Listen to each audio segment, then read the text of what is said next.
We're now going to take a look at other markets with Francis Hurd. Of course, you've just heard about the things that took place on Wall Street. We go now to Johannesburg Stock Exchange. Francis Hurd is standing by. Francis, good afternoon. What's taking place in the European and other markets? Thanks, Nzinga. Well, looking at the JSE, almost flat. It is in the red for a third day, but this time only very marginally. And maybe if you look behind me, that's because of what's happening with Naspers. Of course, the biggest stock weighted on the JSE, so that could even lift us a little bit later. We'll watch the rand a little bit softer ahead of the budget speech. It's come off those 3-year highs after that we saw last week, mainly because of dollar strength this week. Let's get some analysis mainly about budget expectations, but first a look at the numbers.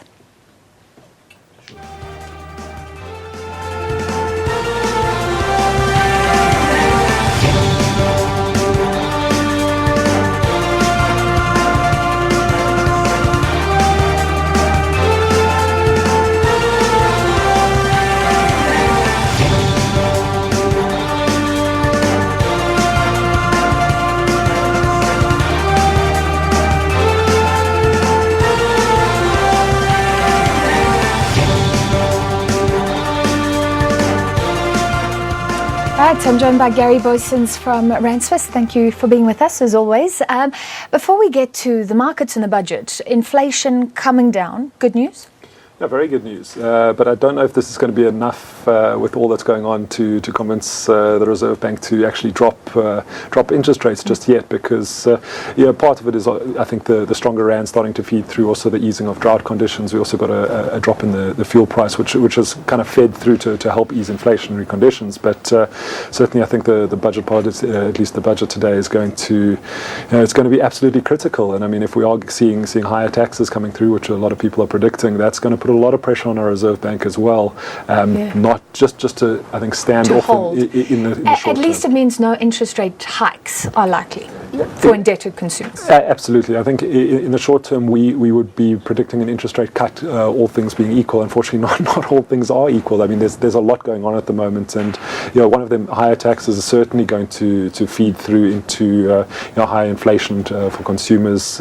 Again, with the volatility in the rand, I mean, that's one of the reasons that the Reserve Bank often holds back on interest rate decreases, because should the rand move out to the 13 rand level again, absolutely you would almost have to reverse the decision. So very, very difficult. Okay, so they say taxes are certain, are higher taxes certain in this budget? I think higher taxes are certain in this budget.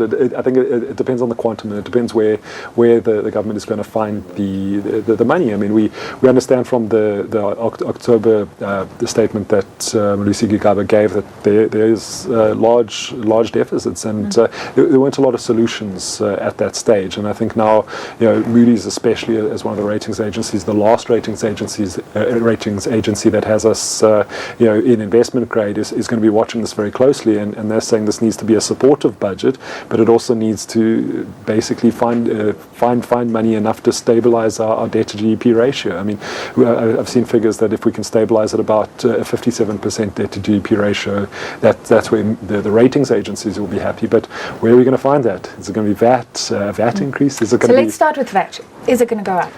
Well, we were discussing just before the segment that we saw some estimates from the banks that 65% chance that VAT will increase. But, which helps you either way. which means that it's more than a coin flick that we will see a VAT increase. But it is uncertain how it's going to be put through. And I think the VAT increase does make sense to a certain extent. I mean, there will be some inflationary pressure coming through, because it is going to be a far more broad-based tax than it's sometimes seen as anti-poor. Yeah, absolutely, because if you kind of focus on the wealth taxes, VAT, unfortunately everyone that consumes pays VAT, and that does feed through the system via the multiplier effect. So as you increase VAT, that will also then in second round effects come through in the form of higher wage demands as the poor are under more pressure to just for survival in this case, and more wage demands mean businesses have to then push up the prices of their goods and services. So it's certainly it does have almost a contractionary effect on the economy. And this is one of the things that Moody's has pointed to, that we're looking for a growth supportive budget here.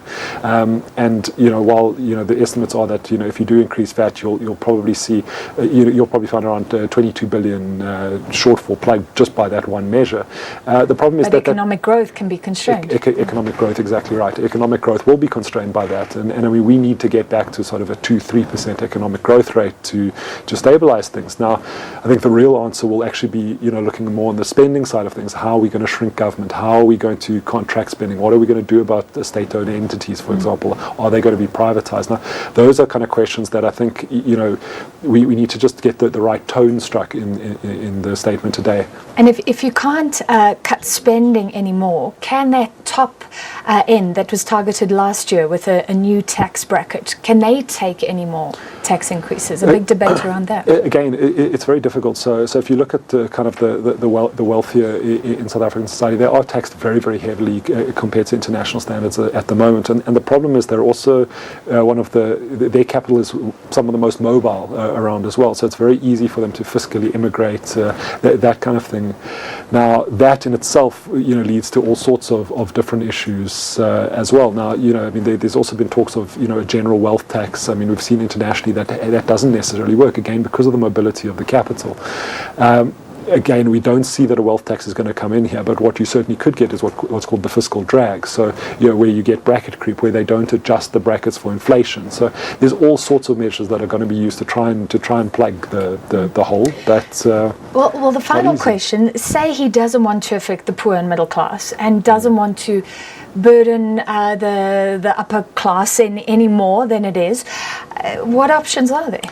No, there aren't options. I mean, like you said, you can try and cut spending, but that in itself is also going to be, contractionary from a fiscal point of view. I think the real focus has to be I suppose, convincing the ratings agency, and I think, convincing South Africans as well that the funds that are being raised are going to be used efficiently. That is the most important thing to try and convince everyone watching.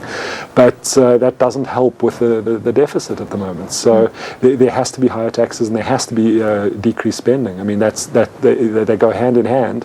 They're saying it's the toughest budget speech in 20 years, and I think you've got to every agree year with them. We say the same. Finally, the rating agencies won't like it if the tax is too onerous either. So that's a really hard balance. Absolutely, and that's they want to see a statement that strikes a balance between tax increases enough to stabilize the debt to GDP ratio, but at the same time they want to see the taxes not increased enough that it stifles growth. Now that's a very, very difficult balance to strike, and like I said, the real issue I think is going to be the implementation and I suppose the efficiency with which our taxes are spent. That for me is really critical. Showing that no more money will be wasted. At least. Thank you so much, right. Gary Boyson. And yes, very few people want to be in Finance Minister Malusi Gigaba's shoes today, and it's less than an hour. We'll know the big reveal, that budget speech. That's a wrap from us from the JSE.